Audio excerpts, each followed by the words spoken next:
Hello con Tớ. Hey baby. Cái phụ ấy cái nó. Lời kỹ.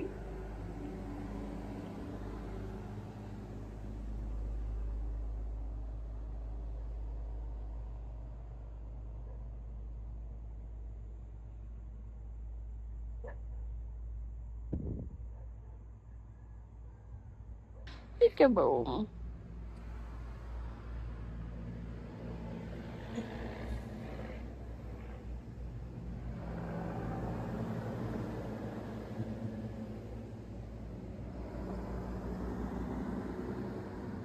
Nhỏ lắm đúng không?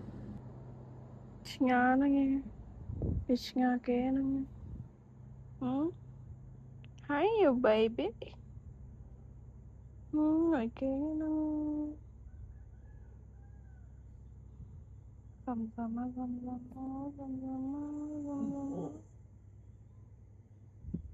Cái bông cái phụ ấy đừng ổn khla thế nó. Đừng bục dậy. Ừ. Ừ, con phải.